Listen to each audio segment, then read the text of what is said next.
Alright, here's Denzel. And in today's video, I will talk about the Microeconomics 1. And this is the first series I conduct and I record the videos to you guys and trying to teach you. And this lecture will give you a big picture. I give you a framework about this whole course and will not talk about each specific chapters. Okay, let's begin. So the Microeconomics 1, this course is divided into 8 chapters. From chapter 1 to chapter 8, it's mainly talk about the market structure and how individuals' behaviors in the market, how the individuals do their own choice in the market. And we've also talked about some key point, key principle, and key conceptions. All right, let's begin.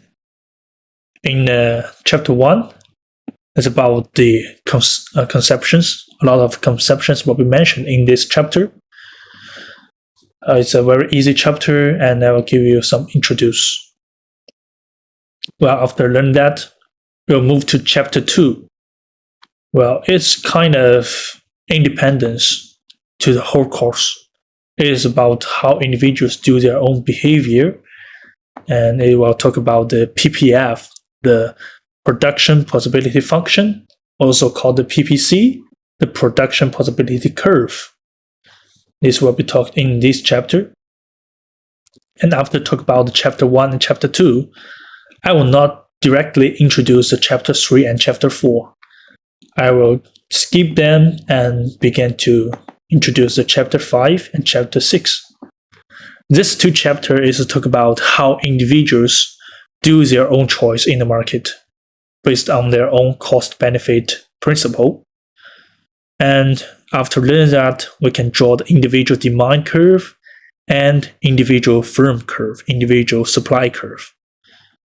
And we can organize all the individuals in the market and draw the whole market demand curve and whole market supply curve. After learning the individual's behavior and individual's choice, I'll move to chapter 3. It's about the micro perspective of the market. How about the market demand curve? How about the market supply curve? How they look like? And we will talk about the market structure. It is about the equilibrium point, equilibrium price, and equilibrium quantity. After we talk about chapter 3, I will talk about the elasticities. Well, in this course, it will give you a very simple, very easy introduction about the elasticity. It is all about the demand elasticity and supply elasticity. In the after course, in the industrial economics, we'll talk about another kind of elasticities.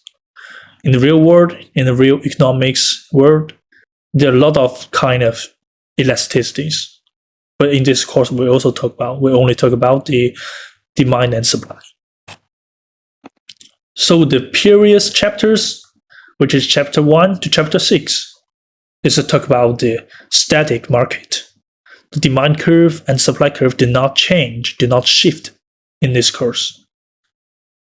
After we talk about that, we'll move to the chapter 7. In chapter 7, the market demand curve or the market supply curve will shift, will change. And it has some impact on the equilibrium point and the equilibrium price and quantities. So, in chapter 1 to chapter 7, we only talk about the completely competitive market. But in chapter 8, we'll talk about another kind of market. Some another kind of market is include the monopoly market, oligopoly market, and finally the monopolistic competition market. These 3 kind of market, I will conclude it into the incomplete competitive market. So that is the whole framework of this course. And after you learn this course, it is a very fundamental and easy course of the whole economics.